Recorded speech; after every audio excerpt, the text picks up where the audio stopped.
What's up, guys? BroadwayBlueBleeder here, bringing you another episode of our Monday Musings series. It's been jam-packed the last couple of weeks with Ranger news, breaking it all down. Hopefully this video is not going to be too long. Anybody that follows the Rangers knows I'm completely joking because nothing has gone on in the world of the New York Rangers. Playoffs are still happening, so kind of still a feeling out process as far as the front staff goes. We do know where we're picking in the draft this coming season, which we'll get to in a little bit.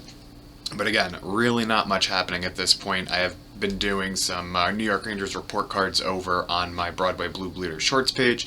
I'll put the link for that here or here. I keep doing this. I don't know. It's one of these spots where I'm pointing at. You'll see it come across the screen. It's going to say click here, click there. You're going to see a whole bunch of stuff that I put out on a daily basis over there on my other YouTube page.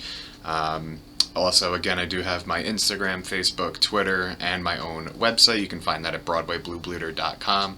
Links to all the stuff is in there as well. It's also going to be in the bio of this video.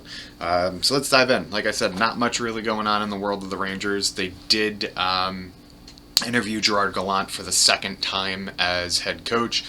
He appears to be the front runner at this time. I know they also interviewed Rick Tocchet. Of the two, Gallant would be my pick. He's not the best pick out there. I don't think he's the wrong choice, but there isn't really a right choice or a clear number one. I think he's going to bring to the table some of the same stuff. Different version of what Quinn did. Quinn was more of a players type coach. He wasn't really an X's and O's guy, as we all know. Gallant seems to be kind of the opposite. He's more of the X's and O's, hands-on type of guy. Sometimes lets his players do what they need to do on their own. He doesn't give too much bullshit, I guess, or crap to the star players. He lets them play their game, which is great to see. It's how a lot of these guys got to where they are. It's kind of just freelance hockey, but chaotically constructive, I guess. But he is not really a baby type coach. He's not going to sit you down and hold your hand and walk you through things. He's going to expect you to know what you're doing. He's going to expect you to do them the right way the first time. So we'll see how that clashes with the youth of this team. If he is the hire, like I said, they also have talked to Rick Tocchet. Again, he's not going to blow anybody away, but he's just a safe pick would be the best way to describe them. That's kind of any coaching candidate that's out there at this time that we know of. And the reason why I say that we know of is I still have a very, very strong feeling the Rangers are trying to lure Brind'Amour away from Carolina. I know. It's 99% done. He's just waiting to sign the line. We've been hearing that for a few weeks now, and he still hasn't signed on that dotted line.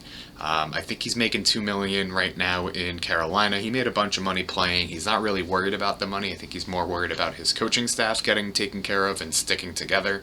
And that still hasn't happened in Carolina either. Maybe the Rangers offer him a butt ton of money and back up a Brinks truck to his home in Carolina and say, hey, look, we can take care of you and we can take care of your guys.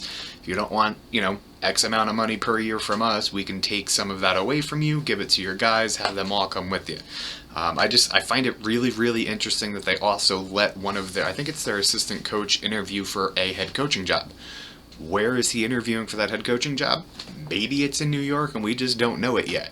I think if we can grab anybody from his coaching staff, it's going to be a huge, huge get. If we can get him, this season's already going to be a victory. This whole offseason is going to be a victory just based off of getting Brind'Amour. He is a phenomenal coach. He's up for the I am drawing a blank. Jack Adams Award. Wow. Along with Quinville, I believe, from Florida, and the head coach from Minnesota, whose name escapes me at this point. He may win it. And, if he wins it and then ends up saying, well, Tampa fucking cheated and beat us and we can't get past them, let me go to the Rangers. You never know. It would be, like I said, this offseason would be off to a fantastic start regardless of what happens the rest of the way. He would be a huge, huge get for this team. I harp on it, but coaching really does matter when you have a young team like we do. You need somebody that can mold them. For the most part, he's got most of his guys in Carolina running through walls for him. Pretty sure Ryan Lindgren would literally run through the wall for him because that's who Ryan Lindgren is. But that's the kind of coach Brind'Amour is, and he would bring such stability to this team. I'm still holding out hope that he's going to end up being the head coach one way or the other for this team.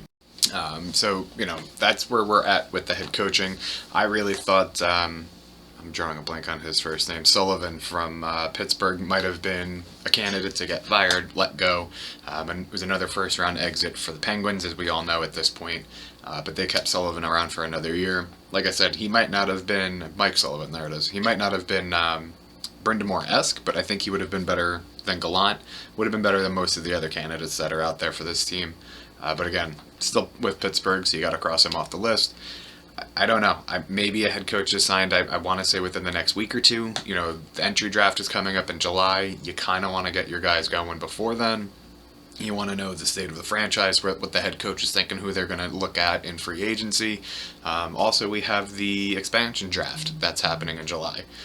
So a lot of stuff is coming up. So I think you're going to see a head coach on this team within the next 2 weeks. That's my guess. And I think you'll start seeing some of the front office positions filled in that time too. Speaking of entry-level contracts, things like that, Nils Lundkvist, as I have said before, has signed with the New York Rangers' entry-level deal. Big news for the Rangers. 2 reasons. One, he is signed for cheap to the team if they decide to roll with him on their defense. Or 2, he is now signed, I believe, for the next 2 years, 2 or 3 years, to whatever team he plays for. So if he is a piece to trade to Buffalo for Jack Eichel, just as an example, Buffalo doesn't have to worry about him not playing for the team, not signing his contract because he's already signed. So he has to play for whether it's their affiliate team or their main club. So that's big news.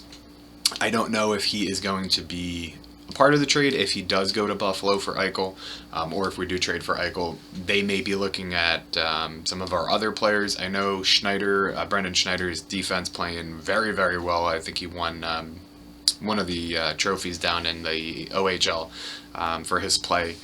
Was a big get by JD. JD now obviously is in the front staff for Columbus. Maybe we see a trade with Columbus where Schneider goes over there for someone. I do think the Rangers are going to make a couple trades this offseason. I don't think they're going to make a big splash on defense. On defense, just because we're so stacked. The cupboard is not bare on defense. I do think we may see a vet or a surprise move at defense come in, but I don't think it's going to be a major piece. I don't think our splash piece is going to be a defense. Like I said, our defense is pretty set for the future. We have Trouba, we have Keandre Miller, we have Norris Trophy finalist and should be winner Adam Fox, plus we have Lindgren. So we just got to fill out the bottom 2 D pair. We have Zach Jones, we have Tarmo Ruunanen. Like I mentioned before, we have Schneider, we have Lundkvist. There's a ton of defense. Where we're missing pieces, of course, is up front, top 6 line center. Maybe another power wing that can get to the dirty spots and do what we're looking for with the grit. So, as I mentioned in the last piece, there is going to be some people that are moved. Whether you see them moving now or being a part of this team in the future, it doesn't matter. There's going to be movement. We can't keep all of this youth. We're not going to hit on all of the youth. Some of these guys aren't going to be what we think they are. So you might as well get rid of it now and try to get something that's proven in return, which, again, I keep saying Jack Eichel, and I'm using him as an example. That's only because I think there's about a 90% chance that he ends up in New York. There's not a lot of trade fodder out there for him right now, as far as I know. I know LA dropped out. From what I've heard from different sources, it's basically the New York Rangers and the Minnesota Wild that are going to be bidding for him, which is good news for the Rangers because I believe that drives his price down. Buffalo also came out and said, it's not me, it's you, basically, to Jack Eichel, and said, we don't want you coming back, which again is going to drive his price down. This is why back during the season when I mentioned everybody's going crazy that we're going to have to lose Kakko and Keandre Miller and Lindgren and all these players to get Jack Eichel, that you were crazy, because this is the NHL and NHL GMs are dumb. They don't always do things that make sense, and we've seen it before in the past, and we're going to continue to see it. I'm not sitting here saying we're going to give up, Libor Hayek, Brett Howden, and Rooney for Eichel, but it's not going to be a giant package. Also, as I mentioned before, we do have the number 15 pick in the NHL draft. We're not picking there. There's no scenario that I see that the Rangers are picking at 15. If they are picking at 15, this offseason has gone horribly as far as acquiring talent. Again, it's going to be a win if we get Brendan Moore. I'm just harping on that because I'm hoping to will it into existence. But if we still have pick number 15 come the draft time, something went terribly, terribly wrong. Also, another thing working against Buffalo is the fact that if Eichel does decide to get the surgery, I believe his recovery time is 8 to 12 weeks.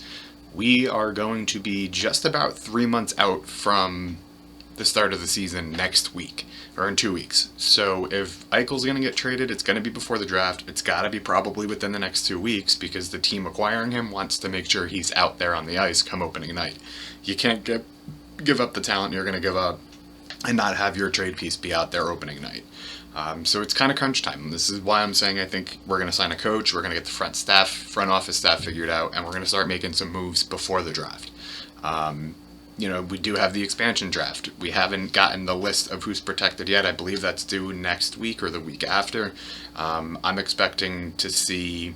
I honestly don't know. I think there's a trade in the works coming with Seattle. I've mentioned this in the past. There's still no rumblings, no rumors. He's got to move it, waive his no trade clause. I still see a scenario where Chris Kreider might end up in Seattle.